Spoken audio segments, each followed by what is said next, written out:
क्या आपको पता है कि इंडियन कॉन्ट्रैक्ट एक्ट क्या होता है? तो चलो खेल खेल में पढ़ाई से इंडियन कॉन्ट्रैक्ट एक्ट 1872 समझते हैं। तो समझा ना। Welcome back to the channel.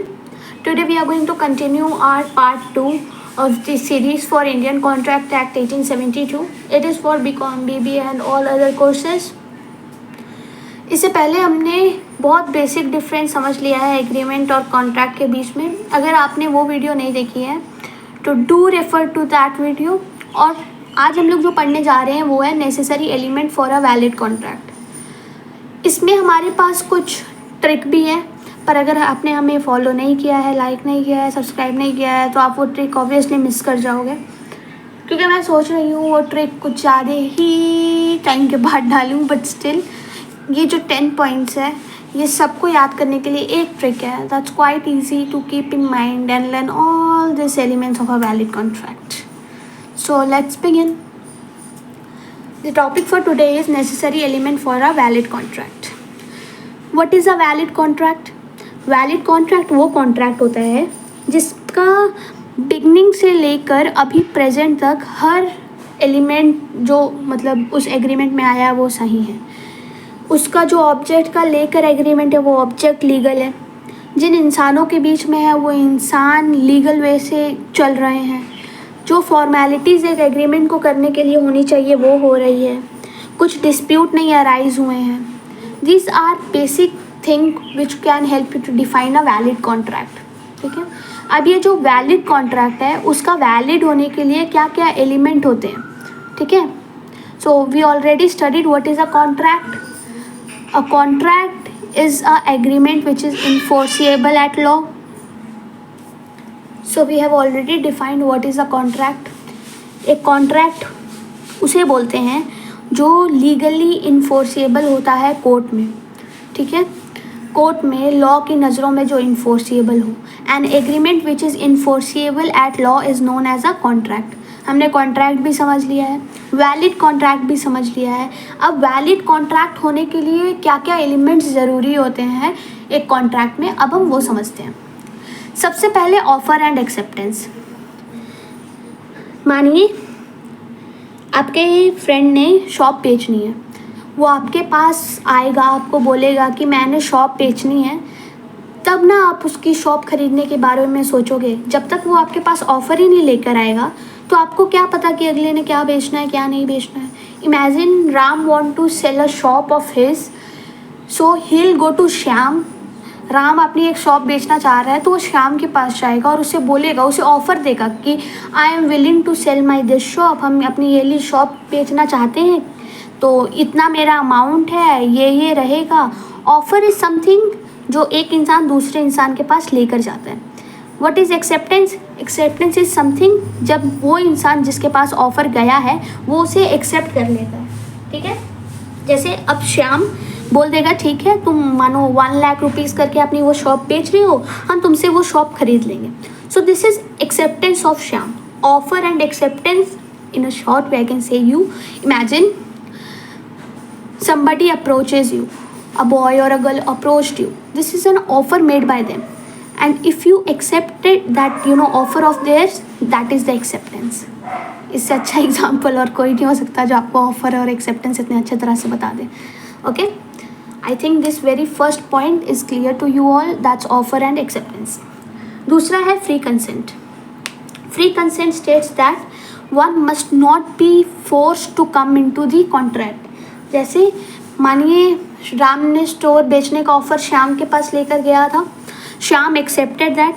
कोई ज़ोर ज़बरदस्ती नहीं हुई है श्याम को एक्सेप्ट करवाने में. श्याम का मन था वो जगह लेने के लिए, इसलिए श्याम ने वो जगह खरीद ली.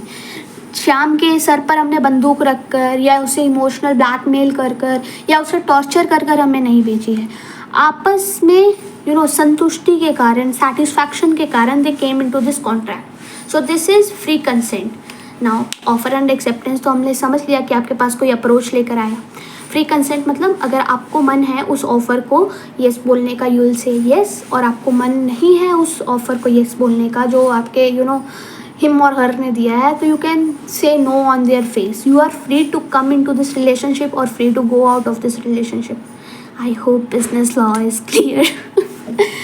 This free free consent is clear, I feel.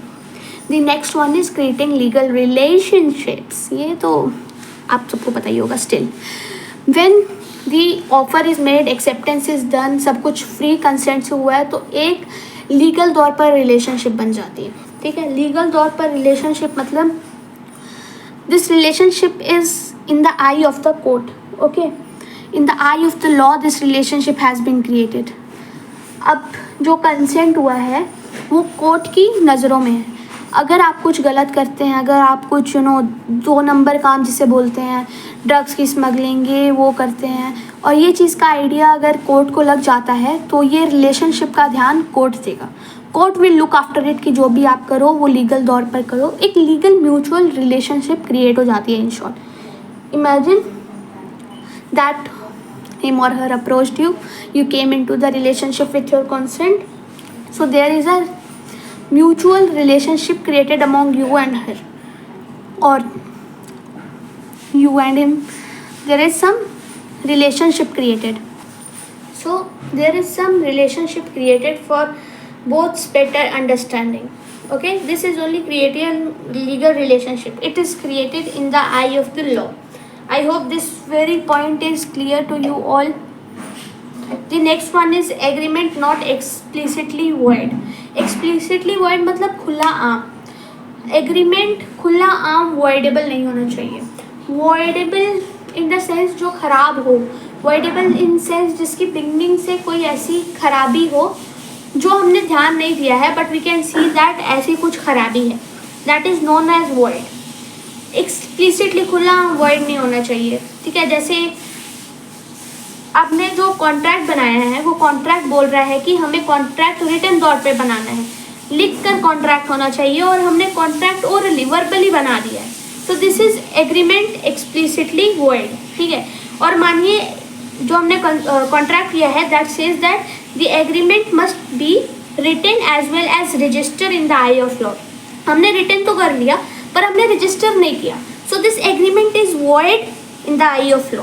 ठीक है, imagine they asked you for a written letter and you didn't approach them with a written letter. So that is some form of relationship that is explicitly void. अगर उसने मांगा है तो तुम तो दोगे ही ना boss. So I think this point is also clear to you all. Then next is lawful consideration. Lawful consideration मतलब okay, these are some separate points. ये मत सोच लेना कि ये इसका सब पॉइंट्स है. नहीं, मैंने सब पॉइंट्स कुछ नहीं किया है क्योंकि सब पॉइंट्स हैं ही नहीं. तो मैं एक्सप्लेन ही करना था जो मैंने कर दिया है. सो हमने समझ लिया कि the next point is lawful consideration. It means consideration means कुछ इन रिटर्न. ठीक है, if you they asked you for a return letter, you live in say कि हमें भी चाहिए एक return letter. That is consideration, the thing one asked in a exchange of other. Lawful consideration, जो exchange में चीज़ मांगी गई हो वो lawful होना चाहिए. जैसे राम ने श्याम को ऑफ़र किया था बेचना है, श्याम ने एक्सेप्ट कर लिया अपनी मर्जी के साथ, एक रिलेशनशिप बन गई थी म्यूचुअल. ठीक है, कुछ गलती नहीं थी स्टार्टिंग से. अगर रिटर्न एग्रीमेंट रखना था तो उन्होंने रिटर्न एग्रीमेंट रखा था. फिर लॉफुल कंसिडरेशन भी हुआ था बीच में. राम ने अपनी ज़मीन बेची तो श्याम ने उसे 1 लाख रुपये दिए भी in the terms of money. Okay, तो हमने लॉफुल कंसिडरेशन समझ लिया है. Now we are there to study something unique, that is possibility of performance. This point says that तुम्हें उसी एग्रीमेंट में फ्री कंसेंट में आना चाहिए जिसकी बात कुछ ऐसा मतलब जो बात है वो ऐसा बोल रही हो कि जो इंसान कर सके. ठीक है, imagine your she asked for a चांद का टुकड़ा, तो आप वो चांद का टुकड़ा नहीं ला सकते हो. That performance is not humanly possible. तो उस एग्रीमेंट में आना चाहिए जो एग्रीमेंट ऐसा स्तर दिखाए कि something is possible to do. ठीक है, इफ़ आई से यू कि आप 7 मंजिला पे जाके कूदो, आई will give you 1 lakh rupees, that's not something humanly possible. ठीक है, और वो भी कूद के 2 पैर में खड़े हो, दैट्स समथिंग नॉट पॉसिबल. ठीक है, उसके बाद हमने ये 2 टॉपिक तो कवर कर लिए हैं. At the end I will give you a broad example, 1 single example covering all this things. I think the base would be clear to you. इसके बाद है सर्टेनिटी मीनिंग. वही लॉफुल कंसिडरेशन के जैसे ही सर्टेनिटी मीनिंग होना चाहिए। Certainty meaning says that जो एक्सचेंज हो रहा है वो लीगल दौर पर हो, ठीक है, मॉनेटरी टर्म्स में हो और लीगल दौर पर हो, सेम एज लॉफुल कंसिडरेशन। अब नेक्स्ट है लॉफुल ऑब्जेक्ट। जो चीज़ एक्सचेंज हो रही है, जो चीज़ का काम हो रहा है, लॉफुल होना चाहिए। I cannot go to someone and say I'm selling drugs, so give me 10,000 rupees in exchange of this much and we'll start our business, we'll do a setup. That's not something possible. You can't do that. Okay? The very next point, we actually covered this. We are here, capacity of parties. Capacity of parties ये बोलता है कि जो इंसान है, जो agreement legal relationship में आए हैं, उन पार्टनर्स की कैपेसिटी होनी चाहिए। कैपेसिटी जैसे कोई माइनर नहीं होना चाहिए, 18 साल से कम नहीं होना चाहिए, कोई मेंटली वीक नहीं होना चाहिए, सबके दिमाग ठीक होना चाहिए, कोई कुछ ख़राब काम ना कर रहा हो। This is something that's capacity of a partners और parties. Next one is completion of legal formalities. अब आप आ रहे हो किस में आओगे, कॉन्ट्रैक्ट में आओगे ना, तो आप देखोगे कि जो लीगल फॉर्मेलिटीज़ है हमारी, हमने वो कंप्लीट की है, हमने रिटर्न रखना है अपना कॉन्ट्रैक्ट, तो वो रिटर्न है क्या, हमारा कॉन्ट्रैक्ट रजिस्टर्ड है क्या, हमारा contract in the eyes of the law valid है, वॉइडेबल तो नहीं है। You will check all that things. I hope that's clear. For further such clearance of concept, do like, share, subscribe, क्योंकि इसके बिना नहीं पता चलेगा आपको कि मैंने क्या पढ़ाया है, and you will miss all that.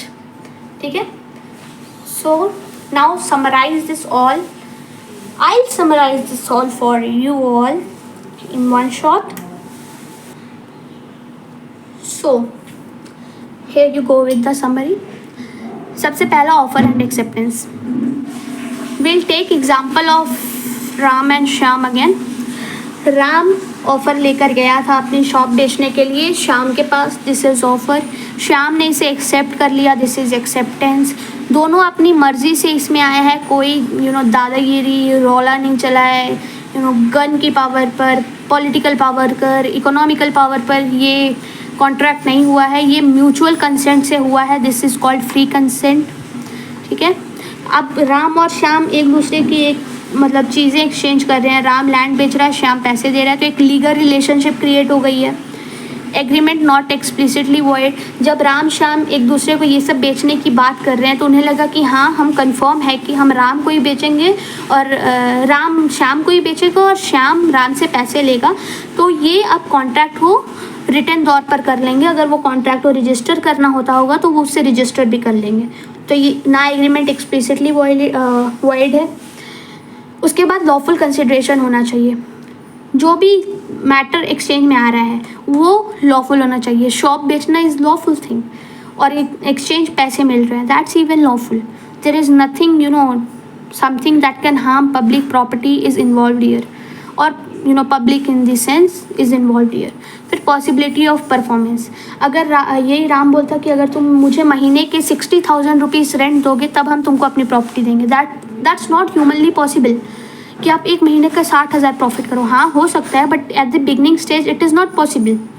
सो ऐसा वादा होना चाहिए जो इंसान कर सके। सर्टेनिटी मीनिंग, वही एक्सचेंज में जो आ रहा है वो पैसे के तौर पर आना चाहिए, मॉनेटरी टर्म्स में होना चाहिए। फिर लॉफुल ऑब्जेक्ट, राम ने श्याम को शॉप बेची थी, ड्रग्स तो नहीं बेचा था, ऑब्जेक्ट तो लॉफुल था ना, that's all.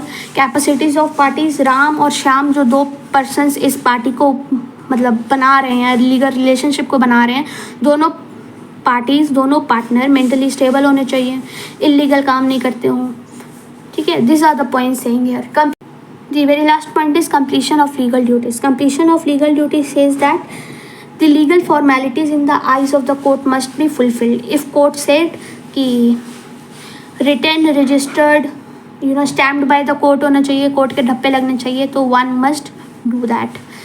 We are done till here. ये ट्रिक के लिए I at least need some very much enthusiastic comments कि मैं आपको ऐसी ट्रिक दूँ कि आप ये सब पॉइंट्स एक चीज़ में कवर कर लो। मुझे तो 100% एश्योरेंस है कि मैंने ऐसे एग्जांपल्स दिए हैं कि आपको ये सब क्लियर होंगे, बट स्टिल ट्रिक के लिए I at least need more than 70 subscribers, तो मैं ट्रिक दूँ भाई. I am even doing it for my benefit. So for further videos or content, do like, do share, do subscribe, and I'm waiting to share much more knowledge with you guys. Thank you and take care.